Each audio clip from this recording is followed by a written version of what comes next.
আমরা ছিলাম, নবীজি স্বপ্নে দেখতে পেলেন যে মক্কার মানুষ নবীকে মক্কা থেকে তাড়িয়ে দিয়েছে, তিনি সেই মক্কায় গিয়ে কাবা শরীফকে তাওয়াফ করছেন। কোরআনে আল্লাহ পাক আয়াত নাযিল করলেন, আউযু বিল্লাহি মিনাশ শাইতানির রাজীম, বিসমিল্লাহির রহমানির রহিম, ইন্না ফাতাহনা লাকা ফাতহাম মুবিনা। ওগো নবী, আমি আপনাকে সুস্পষ্ট বিজয় দান করেছি। এই আয়াত নাজিল হওয়ার পর নবীজি সাহাবায়ে কেরাম রাদিয়াল্লাহু আনহুম সকলকে নিয়ে ইহরাম বেঁধে তাওয়াফ করার উদ্দেশ্যে, উমরা করার জন্য রওনা হলেন মক্কার দিকে। কিন্তু মক্কার মানুষজন নবীকে পথের মধ্যে আটকে দিলেন, মক্কায় আর যেতে দিলেন না। বলেছিলাম এই পক্ষ থেকে হযরত উসমান রাদিয়াল্লাহু আনহুকে ওখানে পাঠানো হয়েছে, ওই পক্ষ থেকেও অনেকে আসছে। তো সর্বশেষ সিদ্ধান্ত হয়েছে আমরা একটা সন্ধি করব, উভয় দলের মধ্যে একটা চুক্তি নেওয়া হবে। চুক্তিতে শুরুতেই নবীজির নাম লেখা হলো, রাসূলুল্লাহ লেখাটা বাদ দিতে হলো। সাহাবায়ে কেরাম এটাও মেনে নিলেন। এভাবে উভয় পক্ষের মধ্যে চুক্তি হলো 10 বছর পর্যন্ত যুদ্ধবিরতি থাকবে। এই 10 বছর কেউ কারো উপর কোনো ধরনের আক্রমণ করতে পারবে না। যদি মদিনা থেকে কেউ মক্কায় চলে আসে তাহলে তাকে আর ফেরত দেওয়া হবে না, কিন্তু মক্কা থেকে যদি কেউ মদিনায় চলে যায় তাহলে মদিনা থেকে তাকে কোথায় পাঠিয়ে দিতে হবে? মক্কায়। এই চুক্তিটাও দেখেন, চুক্তি সবগুলো কাদের পক্ষে? তাদের পক্ষে, কিন্তু তবু আল্লাহ রাসূল সাল্লাল্লাহু আলাইহি সাল্লাম সবগুলো চুক্তি মেনে নিলেন। হযরত ওমর রাদিয়াল্লাহু তাআলা আনহু রেগে ফুলে ফেপে একদম ভারী হয়ে আছেন। হযরত ওমর রাদিয়াল্লাহু তাআলা আনহু হযরত আবু বকর সিদ্দিক রাদিয়াল্লাহু আনহুর কাছে গেলেন, গিয়ে বললেন, আমাদের কি শক্তি সামর্থ্য, বল, ঐশ্ববীর্য কোন দিক থেকে আমরা কি দুর্বল নাকি? তিনি বললেন না। তাহলে সন্ধি চুক্তিগুলো কেন মেনে নেওয়া হচ্ছে? সবগুলো আমাদের বিরুদ্ধে যাচ্ছে। আল্লাহ রাসূল মেনে নিচ্ছেন, সবগুলো মুসলমানদের বিরুদ্ধে যাচ্ছে। এবার তিনি প্রশ্ন করে বললেন, আল্লাহ তো কোরআনে আয়াত নাযিল করে দিয়েছেন, ইন্না ফাতাহনা লাকা ফাতহাম মুবিনা, বিজয় দান করে দিয়েছেন, তবুও কেন চুক্তিগুলো আমাদের বিপক্ষে যাওয়া সত্ত্বেও মেনে নেওয়া হচ্ছে? রাসূল মেনে নিলেন। এই মেনে নেওয়ার ফলে মুসলমানদের এতটাই উপকার হলো যা ভাষায় প্রকাশ করার মতো না। কি হলো? 10 বছর যুদ্ধ বন্ধ থাকার চুক্তি হওয়ার কারণে কাফেররা মুসলমানদের সাথে ব্যবসায়িক লেনদেন, সামাজিক আচার, সব দিক থেকে মুসলমানদের সাথে কাফেরদের সাথে উঠা বসা হওয়া শুরু করছে। এখন আগে তো যুদ্ধ পূর্ণ সম্পর্ক ছিল, শত্রুতাপূর্ণ সম্পর্ক ছিল। এখন যেহেতু একটা মৈত্রী চুক্তি হয়েছে, এখন উভয় দল উভয় দলের সাথে মিশছে। মিশার কারণে হলো কি, মুসলমানদের যে চারিত্রিক গুণ, মুসলমানদের যেই ব্যবহারিক গুণ, আচার আচরণ, তাদের যে লেনদেন, উঠা বসা, এগুলো কাফেরদের হৃদয়কে ছুঁয়ে ফেলছে, এগুলো কাফেরদের অন্তরে রেখাপাত ঘটাইছে। এত সুন্দর আচরণ, এত সুন্দর ব্যবহার, কথাবার্তা এত স্মুথ, সব কিছুর ভিতরে কোমলতা, ঝগড়া নাই, কথায় সত্যবাদিতা, আচার আচরণে মাধুর্যতা, ব্যবসায় লেনদেনের ক্ষেত্রে স্বচ্ছতা, এই সব কিছুই তাদেরকে অবাক করছে। ফলে ধীরে ধীরে কাফেররাও আস্তে আস্তে ইসলামের প্রতি দুর্বল হয়ে অনেক মানুষ ইসলাম ধর্ম গ্রহণ করছে, অনেক মানুষ। এই জন্য আল্লাহ পাক রব্বুল আলামিন বলেন, আসা আন তাকরাহু শাইআন ওয়া হুয়া খায়রুল লাকুম ওয়া আসা আন তুহিব্বু শাইআন ওয়া হুয়া কুরহুল লাকুম ওয়া হুয়া শাররুল লাকুম। অনেক জিনিস তোমাদের কাছে মনে হচ্ছে যে কল্যাণকর, কিন্তু এটা তোমাদের জন্য ক্ষতি। আবার অনেক বিষয় এমন আছে, আসান তুহিব্বু শাইআন, তোমরা জিনিসটা পছন্দ করো, ওয়া হুয়া শাররুল লাকুম, কিন্তু জিনিসটা তোমাদের জন্য ক্ষতিকর। মানে আমরা দেখি হয়তো এটা উপকার, কিন্তু কল্যাণ আছে এটার মধ্যে, ক্ষতি এটার মধ্যে। আবার অনেক জিনিস দেখি বিষয়টা ক্ষতিকর, কিন্তু এটার মধ্যেই কি আছে? উপকার। তো হুদায়বিয়ার সন্ধিটাও বাহ্যিক দৃষ্টিতে যদিও দেখা যায় সবগুলো মুসলমানদের বিপক্ষে, কিন্তু এগুলো মুসলমানদের জন্য উপকার বয়ে আনছে। এখন সন্ধিতে চুক্তি হয়েছিল, মক্কা থেকে যদি কেউ মদিনায় ইসলাম ধর্ম গ্রহণ করেও যায়, নবী মদিনায় কাউকে আশ্রয় দিতে পারবে, তাকে মক্কার লোককে মক্কায় আবার ফেরত দিতে হবে।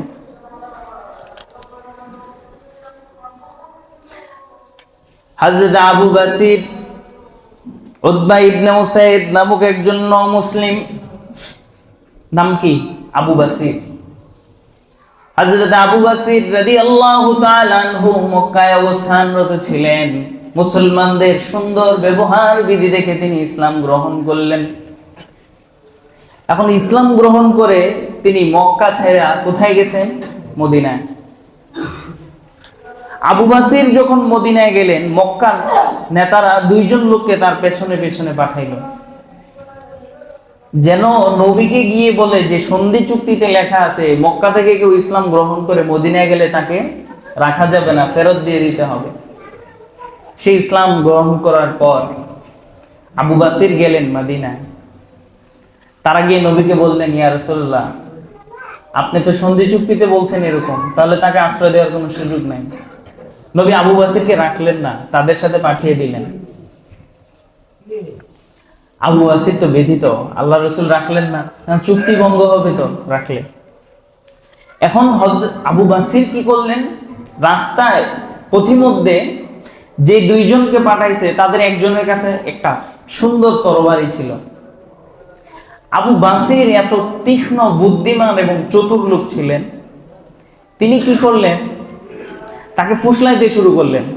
ওহো, এত সুন্দর তরবারি তো আমার জীবনে কখনো দেখিনি, এত চমৎকার তরবারি আপনি কোথায় পেলেন? আমাকে কি একটু দেয়া যায় দেখি?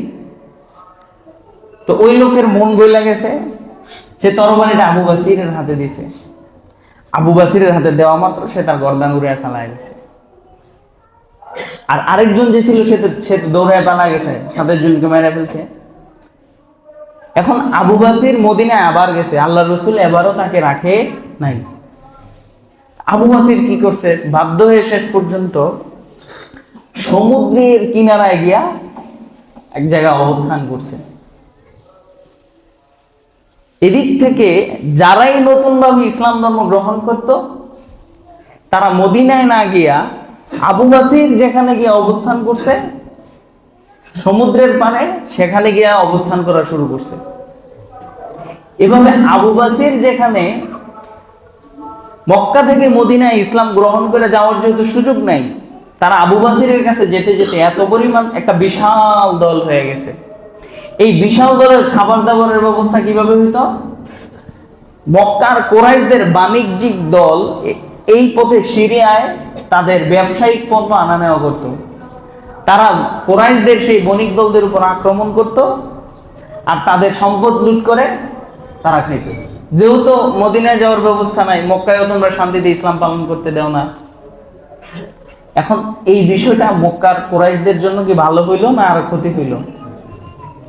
এই কারণে কোরাইশরা নবীর কাছে আসছে, আয়েশা আবদার জানাইছে, ইয়া রাসূলুল্লাহ, আপনাদের সাথে আমাদের যে একটা চুক্তি হয়েছিল, মক্কা থেকে কেউ ইসলাম গ্রহণ করে মদিনায় গেলে তাকে রাখা যাবে না, এই চুক্তিটা ভঙ্গ করেন। আপনারা আবু বাসিরের দলবল তাদেরকে ফিরিয়ে নিয়ে যান, তারা তো আমাদের ক্ষতি করে ফেলতেছে।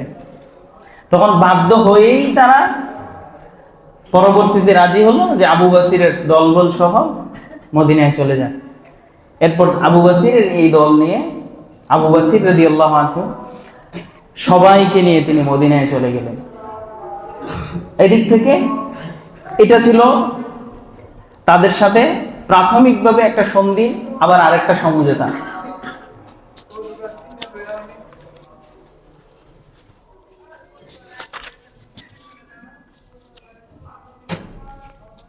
তো সন্ধি চুক্তি অনুযায়ী এই বছর আর তাদেরকে হজ উমরা করার সুযোগ দেবে না। পরবর্তী বছর যেন রাসূল সাল্লাল্লাহু আলাইহি সাল্লাম সাহাবাদেরকে নিয়ে উমরা করেন, এই বছর মক্কা কুরাইশরা কোনোভাবেই কি হলো না, রাজি হলো না। তারা আছে হুদাইবিয়া নামক জায়গায়, হুদাইবিয়া নামক জায়গায়। তো সেখানে সকলেই তো হাদি বলা হয় উমরায় নিয়ে জবেহ করার জন্য পশু, এটাকে হাদি বলে। তো এই পশু সাথে নিয়ে গেছে, আবার সাথে ইহরামের কাপড়। তো এখন হালালা হতে হবে। তো উমরা তো এই বছর করতে দেয় নাই, এখন করণীয় কি? আল্লাহ রাসূল সাহাবাদেরকে বলতেছেন, দেখো তোমরা নিজেদের পশুকে জবেহ করো, মাথা মুন্ডাও, এবং হালাল হয়ে প্রত্যেকে আবার আমরা কোন জায়গায় চলে যাই। কিন্তু নবীর এই নির্দেশ তারা মানতেছেন না, মানে কারো অন্তরই এটা দিতেছে না যে আসলাম উমরা করতে, এত শখ কইরা উমরা না করে ফেরত যাবো কেন? আল্লাহ রাসূল সাল্লাল্লাহু আলাইহি সাল্লাম ওনার স্ত্রীর সাথে পরামর্শ করলেন, দেখো এই মুহূর্তে আমি কি করতে পারি। এখান থেকে একটি গুরুত্বপূর্ণ শিক্ষা এই সিরাত বিশারদগণ লিখেন যে বিশেষ কাজে, ঘরোয়া কাজে, পারিবারিক ব্যাপারে স্ত্রীদের সাথে পরামর্শ করা সুন্নাহ। এত বিশাল একটা ব্যাপার তিনি তিনার স্ত্রীর সাথে পরামর্শ করলেন যে কি করা যায়। এজন্য গুরুত্বপূর্ণ কাজে, স্বাভাবিক কাজেও, যে কোনো কাজে স্ত্রীদের সাথে পরামর্শ করবেন। পরামর্শ করা এক জিনিস, কিন্তু সিদ্ধান্ত নেওয়ার দায়িত্ব কিন্তু পুরুষের। হ্যাঁ, সিদ্ধান্ত নেবেন আপনি, কিন্তু পরামর্শ করবেন, এতে করে সংসারে কলহ বিবাদ এগুলো কম হয়। তো ওনার স্ত্রী পরামর্শ দিলেন, ইয়া রাসূলুল্লাহ, আপনি নিজে আগে আপনার পশুটা জবাই দেন, তারপর আপনি ইহরাম খুলে ফেলেন, মাথা মুন্ডান, তাহলে দেখবেন আপনি যেহেতু করে ফেলবেন সবাই করে ফেলবেন। রাসূল বললেন, আরে কথাটা তো সুন্দর। রাসূল সাথে সাথে তিনার হাদি যেটা আনছে ওটা জবাই করছে, মাথা মুন্ডাইলেন। সাহাবায়ে কেরাম দেখে সবাই রাসূলের অনুসরণ করা শুরু করলেন। তারপর এখান থেকে তারা হুদায়বিয়ার সন্ধি শেষ চলে গেলেন মদিনায়। আর এই হুদায়বিয়া সন্ধির পরেই অনেক বড় বড় নেতা, অনেক বড় বড় ব্যক্তিবর্গ ইসলাম ধর্ম গ্রহণ করছে। বিশেষ করে হযরত খালিদ বিন ওয়ালিদ রাদিয়াল্লাহু তাআলা আনহু, যাকে আল্লাহ রাসূল সাল্লাল্লাহু আলাইহি সাল্লাম সাইফুল্লাহ উপাধিতে ভূষিত করছে। কি উপাধি দিয়েছে? সাইফুল্লাহ শব্দের অর্থ হচ্ছে আল্লাহর তরবারি। সাইফুল্লাহ শব্দের অর্থ কি? আল্লাহর তরবারি। হযরত খালিদ বিন ওয়ালিদ রাদিয়াল্লাহু আনহু ছিলেন মক্কার বড় বড় যুদ্ধের ঘোড়ার যে বাহিনী ছিল ওই বাহিনীর প্রধান, ঘোড়ার বাহিনীর প্রধান। ওনার মাধ্যমে ওনার জীবনে জন্মের পর থেকে মৃত্যুর আগ পর্যন্ত শতের উপরে যুদ্ধ করছে। ওনার জীবনে উনি কোনো যুদ্ধে পরাজয় বরণ করেন নাই।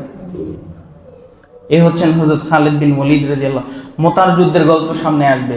মুতার যুদ্ধে মুসলমানরা ছিল মাত্র 3000, আর কাফেরের সংখ্যা ছিল 1 লক্ষাধিক, 1 লক্ষের উপরে। উনি একাই 70 জনকে একসাথে কয়েক মিনিটের মধ্যে শেষ করে ফেলছে, 70 জনকে।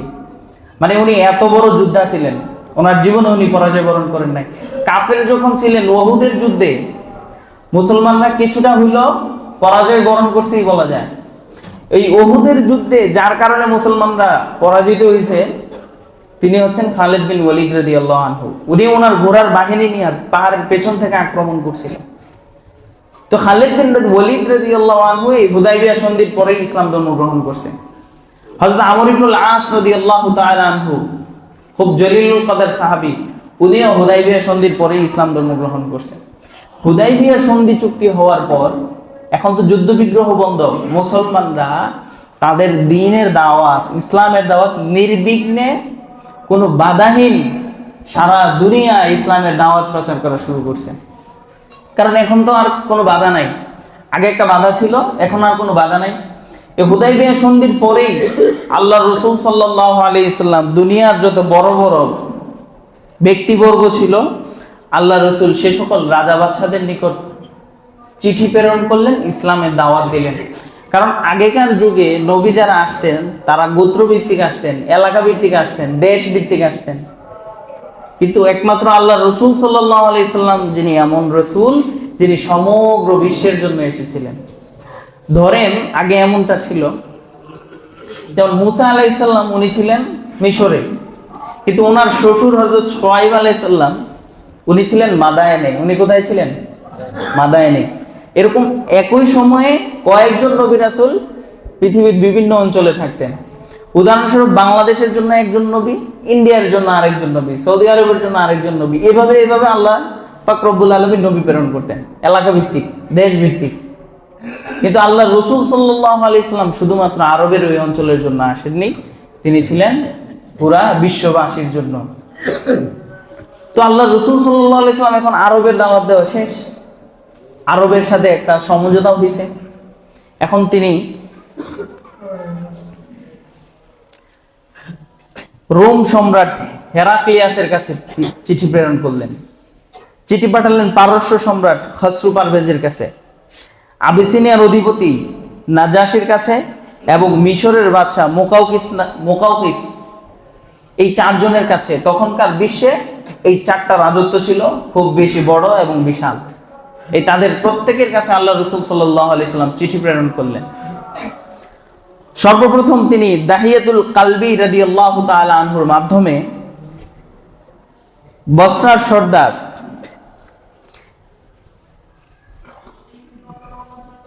সম্রাট হিরাক্লিয়াসের কাছে তিনি চিঠি প্রেরণ করলেন। সর্বপ্রথম রোম সম্রাট হিরাক্লিয়াসের কাছে আল্লাহ রসুল দিহিয়াতুল কালবি রাদিয়াল্লাহু আনহুর মাধ্যমে চিঠি প্রেরণ করলেন। যেই সাহাবাকে যে অঞ্চলে পাঠাতেন তিনি সেই অঞ্চলের ভাষা বুঝতেন এবং সেই অঞ্চলের অবস্থান, সে রাজা বাদশাদের সম্পর্কে তাদের অবগতি ছিল। এজন্য আল্লাহ রসুল সাল্লাল্লাহু আলাইহি সাল্লাম যাকে যেখানে পাঠালে বেশি উপকার হবে, যেই সাহাবাকে যে অঞ্চলে পাঠালে বেশি লাভ হবে, তাকে সেই অঞ্চলে পাঠিয়েছেন। এজন্য দিহিয়াতুল কালবি রাদিয়াল্লাহু তাআলা আনহুকে পাঠালেন রোম সম্রাট হিরাক্লিয়াসের নিকট। এখন চিঠিতে আল্লাহ রসুল সাল্লাল্লাহু আলাইহি সাল্লাম লিখলেন, বিসমিল্লাহির রহমানির রহিম, শুরু করছি পরম দয়ালু ও দয়াবান আল্লাহ রাব্বুল আলামিনের নামে। মিন মুহাম্মদ আবদুল্লাহি ওয়া রাসূলিহি ইলা হিরাক আজিমির রুম। চিঠিতে আল্লাহ রসুল লিখলেন, এই চিঠি হচ্ছে মুহাম্মদ সাল্লাল্লাহু আলাইহি ওয়াসাল্লামের পক্ষ থেকে। আচ্ছা, এর আগে একটা কথা বলি।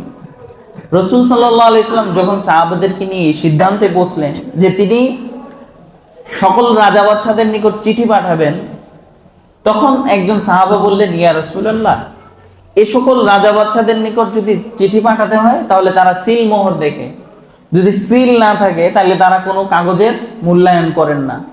তখন আল্লাহ রসুল সাল্লাল্লাহু আলাইহি সাল্লামের জন্য একটি আংটি বানালো হলো সিল যুক্ত, যেটার পিছনে উপরে লেখা ছিল আল্লাহ, মাঝখানে লেখা ছিল রসুল, নিচে ছিল মুহাম্মদ, মানে মুহাম্মদ রাসূলুল্লাহ। এটা ছিল চিঠির মোহর। এটার এখনো বিভিন্ন ফটো পাওয়া যায়, আপনারা দেখবেন। তো নবীজি এই আংটি দিয়ে সিল মারতেন। তো এই প্রত্যেকটা চিঠিতে এই সিল থাকতো। তো এই চিঠিতে লিখলেন, মুহাম্মদুর রাসূলুল্লাহ সাল্লাল্লাহু আলাইহি সাল্লামের পক্ষ থেকে হিরাকল বাদশাহ, যিনি রোমের অধিপতি, তার নিকট এই চিঠি। সালামুন আলা মানিত্তাবা আল হুদা, শান্তি তাদের উপর, নিরাপত্তা তাদের উপর যারা হেদায়েতের অনুসারী। আম্মা বাদ, পর কথা হচ্ছে এই যে, ফাইন্নী আদউকা বিদিআয়াতিল ইসলাম, আমি তোমাকে ইসলামের পথে দাওয়াত দিচ্ছি। বাদশার নিকট আল্লাহ রসুল কি লিখলেন? মানে নবী বলছে, সাহাবারা লিখছে আর কি, আমি তোমাকে ইসলামের দাওয়াত দিচ্ছি। আসলিম তাসলাম, ইসলাম গ্রহণ করো, তাহলে নিরাপদে নির্বিঘ্নে থাকতে পারবে। ইউতিকাল্লাহু আজরাকা মাররাতাইন, যদি ইসলাম গ্রহণ করো তাহলে আল্লাহ পাক তোমাকে দ্বিগুণ সওয়াব দান করবেন। কেন দ্বিগুণ সওয়াব? কারণ তারা ছিল আহলে কিতাব, তো আহলে কিতাবরা অন্য নবীর অনুসারী ছিল, এই হিসাবে এক সব। আবার আল্লাহ রসুলের অনুসরণ করবে আরেক সব। ফাইন তাওয়াল্লাইতা ফাইন্না আলাইকা ইসমুল ইয়ারিসিন, আর যদি তুমি ইসলাম গ্রহণ না করো, ইসলামকে পৃষ্ঠপ্রদর্শন করো, তাহলে তোমার যেই প্রজা, উজির, নাজির সকলের গুনাহ তোমার উপর বর্তাবে। কারণ তুমি যদি ইসলাম গ্রহণ করো তাহলে তোমার রাজ্যের সবাই কি গ্রহণ করবে? ইসলাম। আর তুমি যদি গ্রহণ না করো তাহলে তোমার রাজ্যের কেউই ইসলাম গ্রহণ করবে না। ফলে তাদের যে গুনাহের দায়ভার এটাও তোমার উপর বর্তাবে। ইয়া আহলাল কিতাব, হে আহলে কিতাব। আহলে কিতাব বুঝেন? আহলে কিতাব হচ্ছে কোরআনের আগে আল্লাহ পাক রব্বুল আলামিন আরো 103খানা কিতাব নাজিল করছে। কোরআনের আগে আরো কয়টা কিতাব নাজিল করছে এই দুনিয়া? 103খানা। কোনটাকে সাহিফা, কোনটাকে কিতাব, এক একটার এক এক নাম ছিল। সুরফি ইব্রাহিম ও মুসা, ইব্রাহিম আলাইহিস সালামের উপরেও কিতাব নাজিল হয়েছে, মুসা আলাইহিস সালামের উপরেও কিতাব নাজিল হয়েছে, ঈসা আলাইহিস সালামের উপরেও কিতাব নাজিল হয়েছে। তো যারা পূর্বেকার কিতাবগুলোর অনুসরণ করত তাদেরকে বলা হয় কি? আহলে কিতাব। তো আল্লাহ রাসূল চিঠিতে লিখলেন, ইয়া আহলাল কিতাব তাআলাউ ইলা কালিমাতিন সাওয়াইন বাইনানা ওয়া বাইনাকুম, তোমরা এমন একটা কথায় একমত হও যেই ব্যাপারে তোমরা এবং আমরা একমত, যে ব্যাপারে তোমরা এবং আমরা একমত। আল্লাহ না'বুদা ইল্লাল্লাহ, যে আমরা আল্লাহকে ছাড়া কাউকে ইবাদত করব না, কাউকে উপাস্য রূপে গ্রহণ করব না। ওয়ালা নুশরিকা বিহি শাইআ, আল্লাহর সাথে কাউকে শরীক করব না। ওয়ালা ইয়াত্তাখিযা বা'দুনা বা'দা আরবাবা, এবং কেউ আল্লাহর সাথে কোনো শরীক স্থাপন করব না। মিন দুনিল্লাহ, আল্লাহকে ছাড়া কাউকে প্রভু হিসাবে গ্রহণ করব না। ফাইন তাওয়াল্লাউ ফাকুলু ইশহাদু বিআন্না মুসলিমুন, যদি পৃষ্ঠপ্রদর্শন করো, এটা না মানো, তাহলে তোমরা বইলো যে সাক্ষী থাকো আমরা মুসলিম। এই আল্লাহ রাসূল এই চিঠি পাঠালেন হেরাক্লের কাছে। তারপরের চিঠিটা তিনি পাঠালেন খসরু পারভেজের নিকট। খসরু পারভেজ ছিল পারস্য সম্রাট। খসরু পারভেজের কাছে আল্লাহ রাসূল লিখলেন, বিসমিল্লাহির রহমানির রহিম, মিন মুহাম্মদ রাসূলিল্লাহ ইলা কিসরা আযীমি ফারিস, সালামুন আলা মান ইত্তাবা আল হুদা। খসরু পারভেজ তারা ছিল অগ্নি পূজারী, তারা আহলে কিতাব ছিল না। বর্তমানের ইরান, পারস্য হলো বর্তমান কি ইরান, তখনকার যুগে পৃথিবীর সবচেয়ে শক্তিশালী এবং ক্ষমতাধর রাজ্য। বর্তমানে আমেরিকার যেমন পাওয়ার, ওই সময়ে ইরানের ছিল সবচেয়ে বেশি পাওয়ার। তো সেখানে আল্লাহ রাসূল লিখলেন, সালামুন আলা মান ইত্তাবা আল হুদা, শান্তি তাদের উপর যারা হিদায়াতের অনুসরণ করে।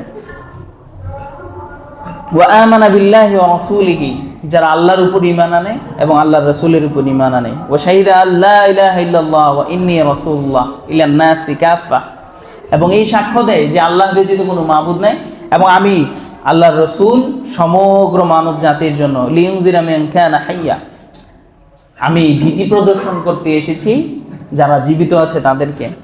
আসলিম তাসলিম, ইসলাম গ্রহণ করো, নিরাপদে থাকবে। ফাইন আবাইতা ফালাইকা ইসমুল মাজুস, আর যদি তোমরা ইসলাম গ্রহণ না করো তাহলে এই যে অগ্নি পূজা করতেছ, এই অগ্নি পূজার সব গুনাহ তোমার উপর বর্তাবে। তো পূর্বের চিঠি যেটা আল্লাহ রাসূল পাঠিয়েছিলেন রোম সম্রাট হিরাক্লিয়াসের কাছে, তিনি এই চিঠিকে সম্মান করলেন। তিনি এই চিঠিকে কি করলেন? সম্মান করলেন।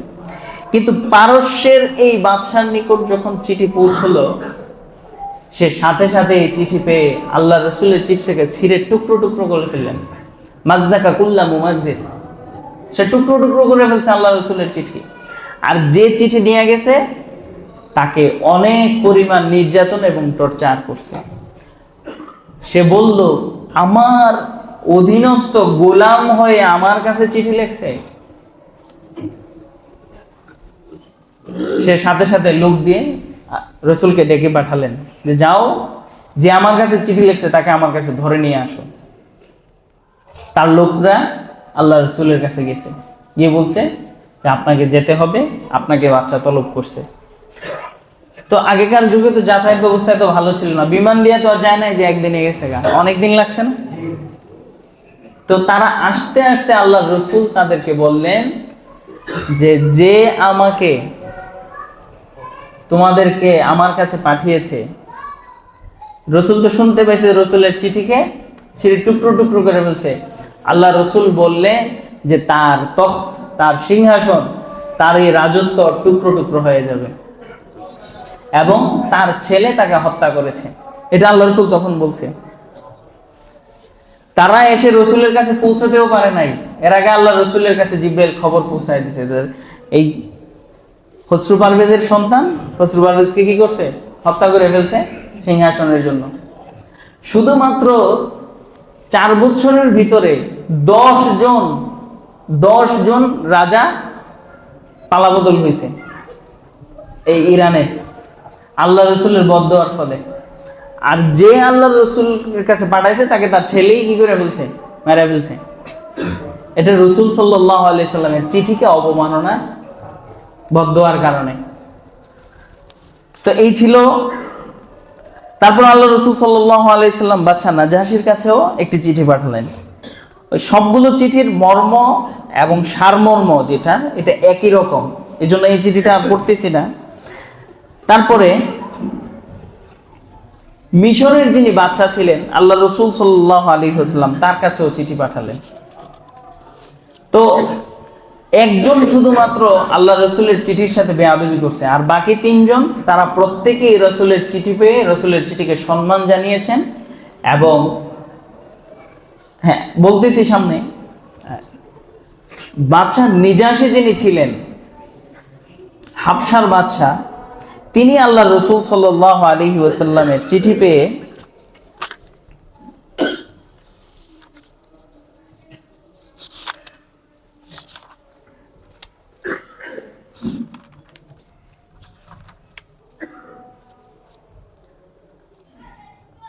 এনার নাম ছিল হিরাক্লিয়াস। এটা বলতেছি, হ্যাঁ, বাদশা নিজাশী আল্লাহ রসুল সাল্লাল্লাহু আলাইহি ওয়াসাল্লামের চিঠি পেয়ে কেউ কেউ বলেন তিনি ইসলাম ধর্ম গ্রহণ করেছিলেন এবং ঈমানও এনেছিলেন। কিন্তু প্রথম যে চিঠিটা পাঠিয়েছিল রোম সম্রাটের কাছে, সে আল্লাহ রসুলের চিঠি পেয়ে কি করছে, তারা তো ছিল আহলে কিতাব। আল্লাহ রসুল সাল্লাল্লাহু আলাইহি ওয়াসাল্লামের চিঠি পাওয়ার পর সে এমন অভিজ্ঞ এবং বিজ্ঞ লোক ছিলেন, একজন নবীর গুণাগুণ কেমন, একজন নবী কেমন হয়, এটা সে আগ থেকে জানতো। একজন নবী, সত্যিকারের নবী যিনি হবেন, তার কিছু গুণাবলী তিনার জানা ছিল। এই জন্য তিনি রোম অঞ্চলে অনুসন্ধান করতে লাগলেন যে মুহাম্মদ যে অঞ্চলে থাকেন, আরবের কোনো ব্যক্তি আমার এই রাজ্যে কেউ আছে কিনা, থাকলে তাকে তলব করো, যে বাদশা ডাকতেছেন এবং আমি তাকে কিছু জিজ্ঞাসাবাদ করতে চাই, কিছু প্রশ্ন করতে চাই। তো রোমে তখন আবু সুফিয়ান তার দলবল নিয়ে, বণিক দল নিয়ে ব্যবসার উদ্দেশ্যে গেছিল। তখন আবু সুফিয়ান এবং তার দলবলকে রোম সম্রাটের সামনে উপস্থিত করা হলো, হিরাক্লিয়াসের সামনে উপস্থিত করা হলো। এখন হিরাক্লিয়াস, সে আল্লাহর রসুল সত্য নবী কিনা তার কিছু প্রশ্ন আছে, এই প্রশ্নের মাধ্যমে সে বুঝতে পারবেন যে একজন নবীর গুণ কেমন হয়, একজন নবী, সত্যিকারের নবী আসলে কেমন। সে প্রথমেই প্রশ্ন করলো,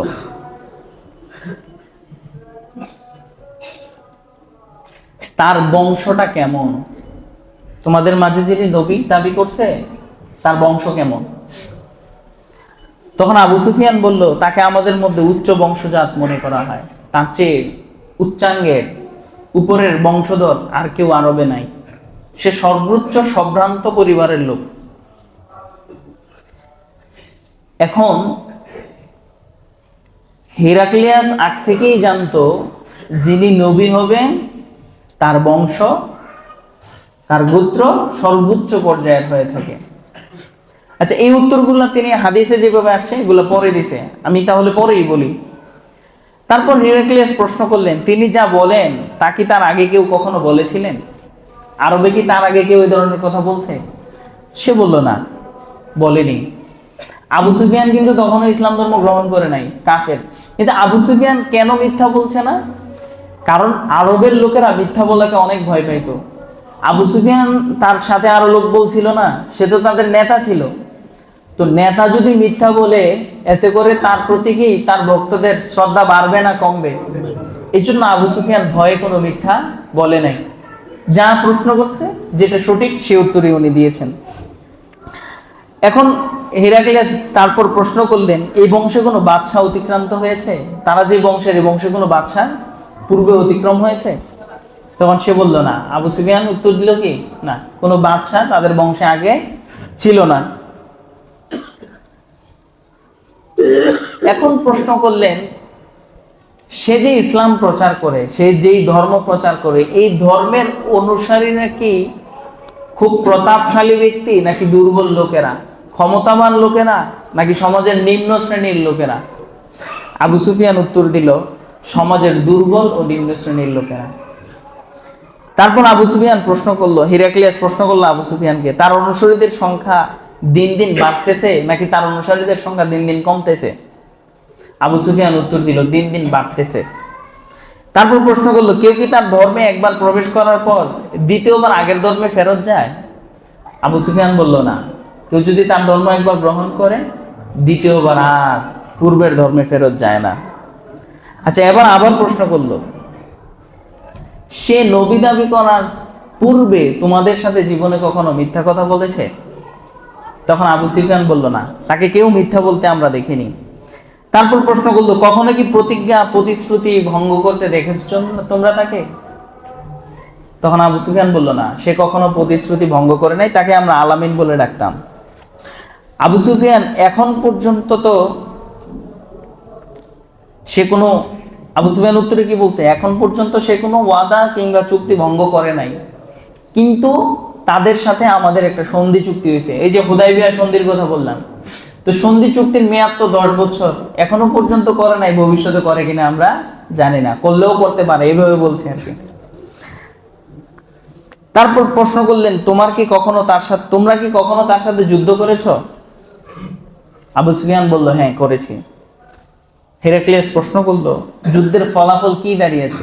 আবু সুফিয়ান বলল, যুদ্ধ হলো একটা পাশা খেলা, একবার আমরা জিতছি আর একবার ওনারা জিতছে।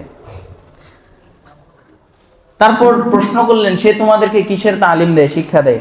আবু সুফিয়ান তখন বললেন যে এক আল্লাহর ইবাদত করার কথা বলে, তার সঙ্গে অপর কাউকে শরীক করতে নিষেধ করেন, নামাজ আদায় করার কথা বলেন, চরিত্রের হেফাজত করার কথা বলেন, সত্য কথা বলার নির্দেশ দেন এবং আত্মীয়তার সম্পর্ক রক্ষা করার নির্দেশ দেন।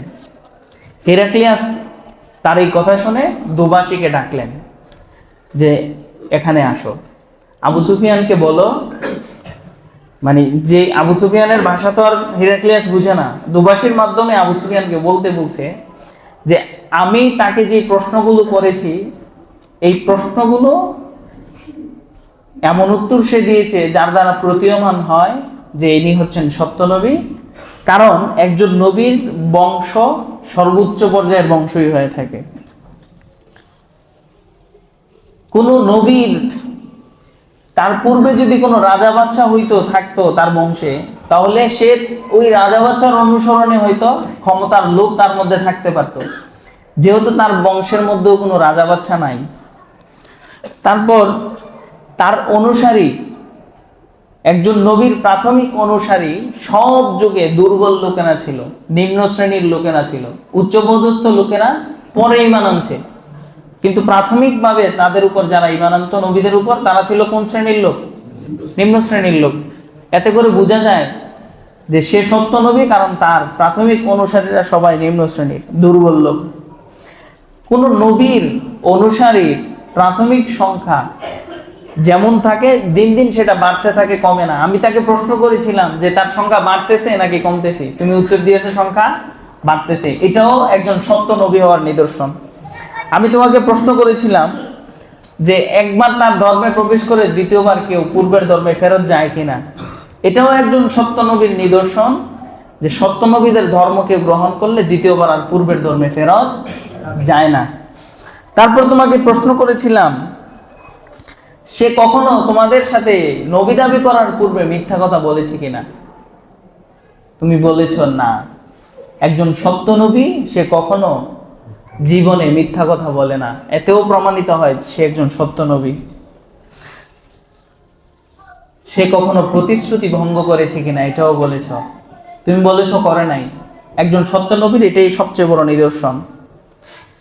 যুদ্ধ করেছ, নবীদেরকে আল্লাহ পাক যুদ্ধ করার কথা বলেন। তিনারা যুদ্ধে সবসময় বিজয় হন এরকম না, আল্লাহ যুদ্ধে পরাজয় দান করে, পরীক্ষাও করেন। এত করে বোঝা যায় যে তিনি সত্য নবী। তারপর সে তোমাদেরকে যে তালিম দেয়, যুগে যুগে সকল নবী রাসূলরা একই তালিম দিত। আল্লাহর কথা বলতো, আল্লাহর সাথে কাউকে শরীক করতে নিষেধ করতো, নামাজের নির্দেশ দিত, চরিত্রের হেফাজত করার কথা বলতো, আত্মীয়তার সম্পর্ক রক্ষা করার কথা বলতো। এই কথা বলার পর সে তার সভাসদের প্রত্যেককে ইসলামের দাওয়াত দিল, কিন্তু কেউই ইসলাম ধর্ম গ্রহণের জন্য রাজি হলো না। হিরাক্লিয়াস সাথে সাথে তার মত পাল্টে ফেললেন। হিরাক্লিয়াসও ইসলাম ধর্ম গ্রহণ করত, কিন্তু যখন তার ওজির নাজির সবাই ইসলাম ধর্মকে বিদ্বেষ করলো, তখন সে বলল, তোমাদের সাথে আমি মজা করছি। দুনিয়ার লোভে, দুনিয়ার রাজত্বের লোভে সে আর ইসলাম ধর্ম গ্রহণ করতে পারে নাই। এই জন্য হিরাক্লিয়াস বাদশারও ঈমান নসিব হয় নাই, এত কিছু, এত প্রমাণাদি তার কাছে সুস্পষ্ট হওয়ার পরেও। তো আল্লাহ রসুল যাদের কাছে চিঠি পাঠিয়েছেন তাদের মধ্যে শুধু একজন কি করছে, ইসলাম ধর্ম গ্রহণ করছে, তিনি হচ্ছেন বাদশা নাজ্জাশী। আর বাদশা নাজ্জাশী যখন মৃত্যুবরণ করছে, আল্লাহ রসুল গায়েবী ভাবে বাদশা নাজ্জাশীর জানাজা দিয়েছে। এই একজন বাদশা আল্লাহ রসুলের চিঠি পেয়ে ইসলাম ধর্ম গ্রহণ করছে। এই ছিল রসুল সাল্লাল্লাহু আলাইহি ওয়াসাল্লাম সন্ধি চুক্তির পরে বিশ্বব্যাপী ইসলাম প্রচারের একটি দিক। চিঠির মাধ্যমে তিনি পুরো পৃথিবীতে ইসলাম ধর্ম ছড়িয়ে দিয়েছেন। এরপরেই সংগঠিত হয়েছিল খায়বার যুদ্ধ। ইনশাআল্লাহ আগামী জুমায় খায়বার যুদ্ধ ও তার পরবর্তী অংশগুলো বর্ণনা করা হবে। ওয়া আখিরু দাওয়ানা আলহামদুলিল্লাহি রাব্বিল আলামিন।